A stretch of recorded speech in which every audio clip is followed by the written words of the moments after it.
tengist íþróttum. Sportátturinn mánudagskvöld á Suðurland FM.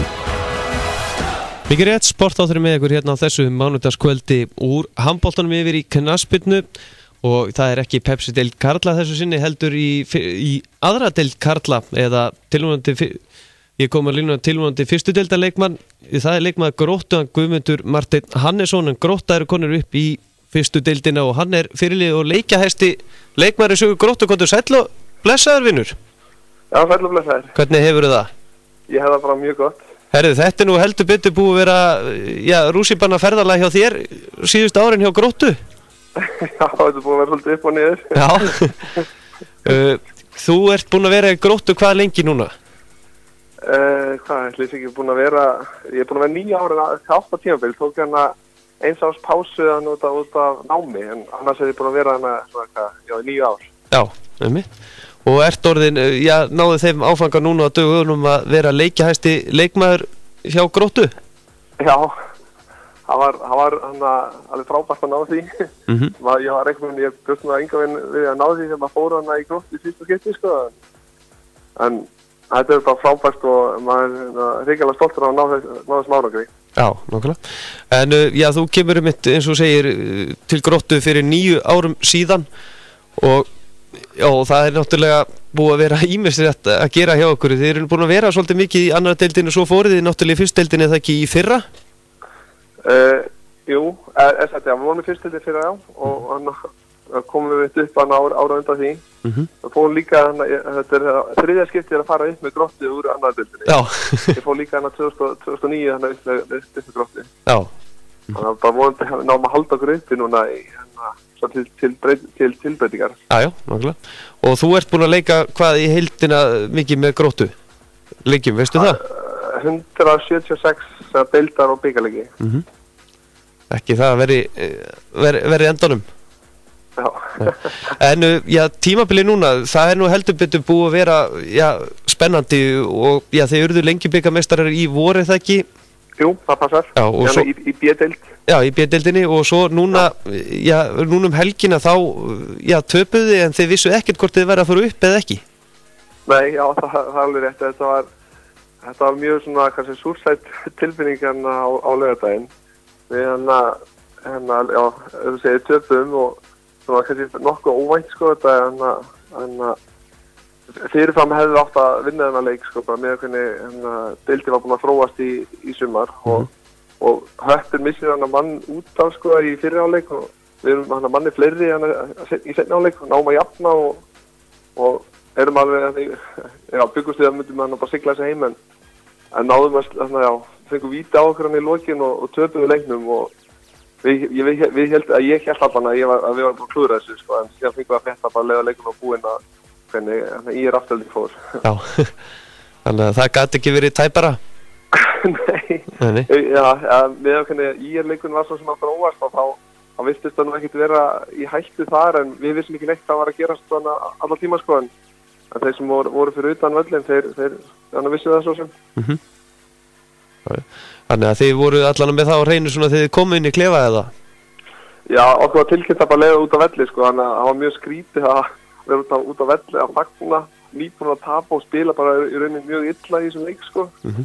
Og þetta var mjög svona skrítið allt saman einhvern veginn svo strax eftir leik, sko, að fara að fagna á fullu og nýbúin að spila alveg eins og segja mjög illa. Nákvæmlega. En stemningin á Seltjarnarnesinu, hún það ekki búin að vera margbreytileg núna á svo 9 árum síðan þú ert byrjaðar að spila með þeim? Hvað stemningin bara fyrir knattspyrnu? Já, þetta er sko, það er svona Grótta nú svona meiri handboltaklúbbur, það bara þannig, sko.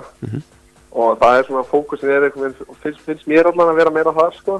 En það alveg haldið rosalega vel þannig utanum alla sem í knattspyrnu líka og við erum alveg frábæra aðstöða svo að skiptum gervigas núna í sumar og það bara komið besta gervigas sem á landinu og þetta alveg bara frábært, sko. En það samt, mér finnst að stemningin mætti vera aðeins meira en eins og núna í sumar þá vorum við að keyra meira á heimastrákum og manni fannst stemningin í bænum verða miklu betri við það, sko.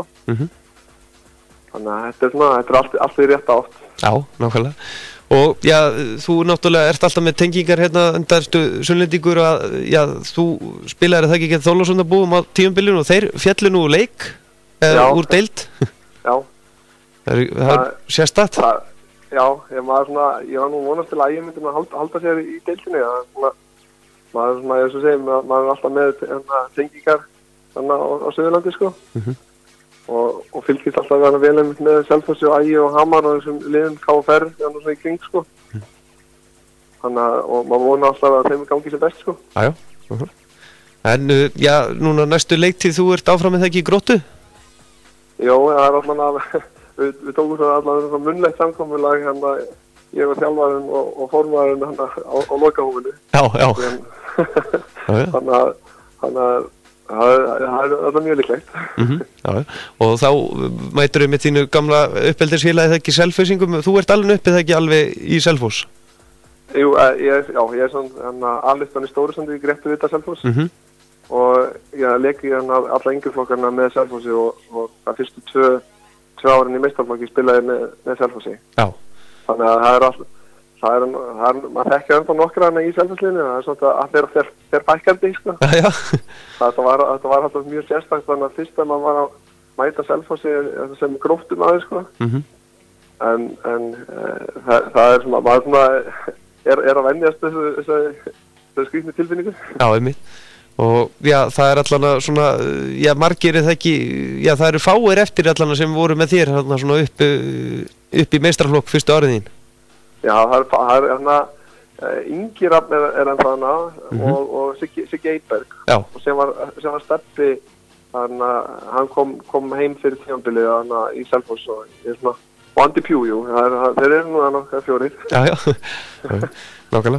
Og já, þegar þú varst í Selfoss, þá voruð þið í annarri deild að berjast alltaf að komast upp í fyrstu? Jú, mikið rétt. Síðasta tímabilið mitt með Selfossi, þá fórum við mitt upp deild, sko. Ég veit að leikum ekki stórt hlutverk hérna það tímabilið, ég spil bara 2 leiki með Selfossi. Já. En þetta er þá reyni 4. skipti að fara upp úr annarri deild, er hann að þetta tímabil, sko. Þannig að þú þekkir það mjög mikið núna að fara svona upp og niður deildir? Já. Nákvæmlega. Guðmundur Marteinn Hannesson, já, þú ert leikjahæsti maður Gróttu og komin upp í fyrstu deild og varst valinn, eða ekki bara leikmaður ársins af leikmönnum, þjálfurum og stjórnarmönnum, þannig að það er ekki hægt annað að óska til hamingju með það. Já, takk fyrir það. Svona í lokin áður en ég slepp þér, já, þú væntanlega áttið það ekki eitthvað lið í ensku úrvalsdeildinni? Jú, maður fylgist alltaf með þeim. Já. Og hvað lið það? Það er Liverpool, sko. Það er líka mjög súrsætt að halda með þeim. Þetta er maður aldrei unni deildina frá að ég byrjaði að fylgjast með þeim. Maður heldur alltaf áfram að halda með þeim. Já. Þannig þú þekkir... Hvað segir þið? Þannig þú þekkir það mjög vel. Já, akkurat. Nákvæmlega, einmitt. Þá endum við þetta bara á stuttu, já, Volkalónlegi og bara þakka kærlega fyrir að gefa okkur tíma og gangiði vel næstu leitið. Já, þakka kærlega fyrir það. Bestu þakkir.